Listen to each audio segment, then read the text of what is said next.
After the death of Joshua, the Israelites were ruled by a series of leaders they called judges, because they settled disputes amongst the people. Again they forgot about God and disobeyed him. Again they came under attack. First they were attacked by the Midianites and then by the Philistines from the coastal region. Again the Lord had to win them back to himself. The tabernacle at this time was at a place called Shiloh. The high priest and judge was called Eli. One day he found a young woman in tears, praying to the Lord because she was unable to have children. In her prayers to the Lord, she promised that if she became pregnant and bore a son, she would dedicate him to the Lord's service. On her return, Hannah did conceive, and she gave birth to a baby boy. She was overjoyed. She sang, "My soul rejoices in the Lord. He that is mighty has championed me, and holy is his name." She called her son Samuel, and when he was old enough, she remembered the promise to the Lord she had made, and took him to the tabernacle. There he was brought up by the old high priest Eli. Eli trained him well. It was a pity he had not brought up his own sons in the same way. Eli was old and was losing his sight. His two sons misbehaved and had no respect either for him or for the Lord, and the Lord minded. He minded very much. One night, Samuel was asleep in bed. A voice disturbed him. Samuel? Was he dreaming? Samuel? Came the voice again. It could only be Eli. Samuel got out of bed and went into Eli's room. "What do you want?" said Eli crossly. "You've woken me up." "You called me," said Samuel. "You must have dreamed it," said Eli. "Go back to sleep." Samuel went back to bed, and again he heard the voice. "Samuel? Samuel?" Again he got out of bed and went into Eli's room. "Well," said Eli, "what is it this time?" "You did call me," said Samuel. "No, I didn't," said Eli. "Go back to sleep." When it happened a third time, Eli realized something significant was happening to Samuel. "Next time you hear your name called," he said, "say, 'Speak, Lord, for your servant is listening.'" This time Samuel was ready.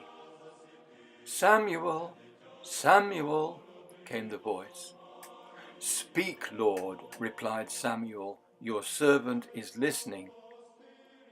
The Lord said, "Eli's sons have uttered blasphemies against God, and he failed to restrain them. So both he and his sons will be punished." In the morning, Eli called Samuel. "What was it he said to you?" Eli asked. "Do not hide it from me." So Samuel told him everything, hiding nothing from him. Then Eli said, "He is the Lord. Let him do what is good in his eyes." Because of what the Lord had said, the Philistines attacked the Israelites and conquered them. More devastating than that, the Philistines managed to capture the Ark of the Covenant itself. and take it into their own territory. Eli was now completely blind. He could only hear the terrible noise of battle. "Tell me," he shouted, "what is happening to our army?" When he heard about the ark of the Lord and that his 2 sons had been killed, he fell back in shock, broke his neck, and died too. All this happened several years after Samuel's encounter with the Lord. By now, Samuel had grown up, and on the death of Eli, the people chose him to be their new high priest and judge. He ruled until he was an old man, and then things began to change.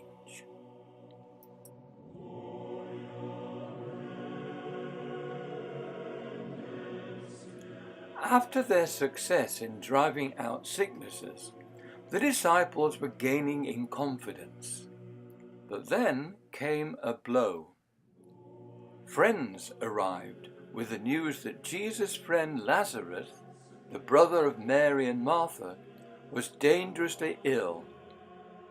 They expected Jesus to come immediately to heal him. He refused. "This illness is not until death," he said. 2 days later, however, he told his disciples that he was heading for Bethany, where Lazarus lived. His disciples were alarmed. "Master," they said, "Bethany is only 2 miles from Jerusalem, and the Jews are waiting to stone you." "Our friend Lazarus has fallen asleep," replied Jesus, "but I am going there to wake him up." His disciples replied, "Lord, if he sleeps, he will get better." Jesus had been speaking of his death, but his disciples thought he meant natural sleep. So then he told them plainly, "Lazarus is dead, and for your sake I am glad I was not there, so that you may believe. But let us go to him." 2 further days were spent in travelling to Bethany. When Martha heard that Jesus was coming, she went out to meet him, but Mary stayed at home. "Lord," Martha said to Jesus, "if you had been here, my brother would not have died. But I know that even now God will give you whatever you ask." Jesus said to her, "Your brother will rise again." Martha answered, "I know he will rise again in the resurrection on the last day." Jesus said to her, "I am the resurrection and the life.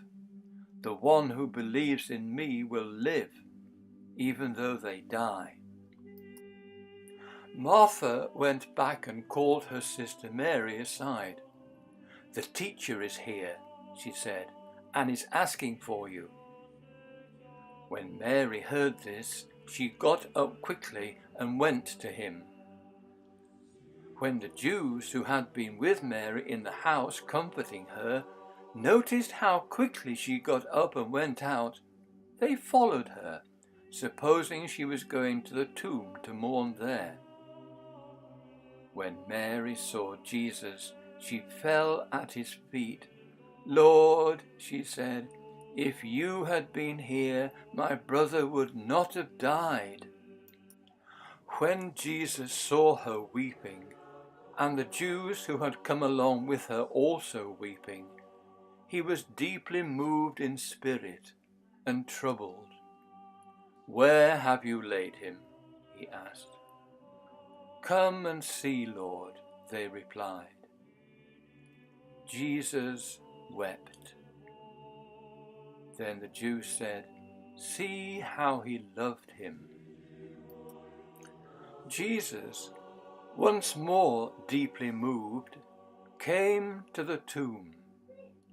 It was a cave with a stone laid across the entrance. "Take away the stone," he said. "But Lord," said Martha, "by this time there is a bad odour. He has been there for 4 days." Then Jesus said, "Did I not tell you that if you believe, you will see the glory of God?" So they took away the stone. Then Jesus looked up and said, "Father, I thank you that you have heard me. I knew that you always hear me, but I said this for the benefit of the people standing here, that they may believe that you sent me." When he had said this, Jesus called in a loud voice, "Lazarus, come out!" The dead man came out, his hands and feet wrapped with strips of linen and a cloth around his face. Jesus said to them, "Take off the grave clothes and let him go." Many of the Jews who had come to visit Mary and had seen what Jesus did believed in him. But some of them went to the Pharisees and told them what Jesus had done. Then the chief priests and the Pharisees called a meeting of the Sanhedrin. What were they to do now? Questions. Question 1.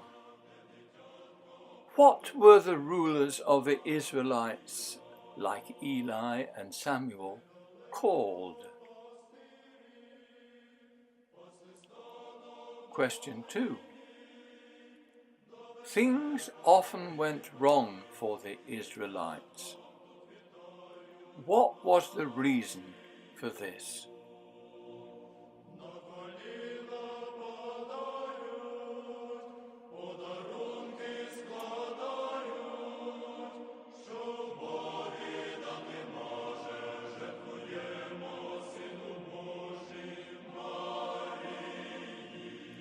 Question 3.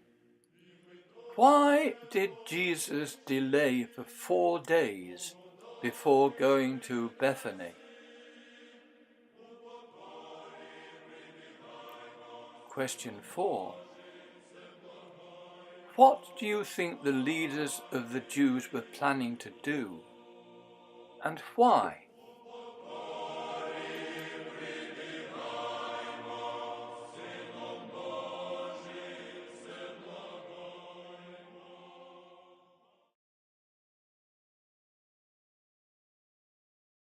Christ, the joy, the truth, and the light of all, the life of the world and resurrection, has appeared in his goodness to those on earth.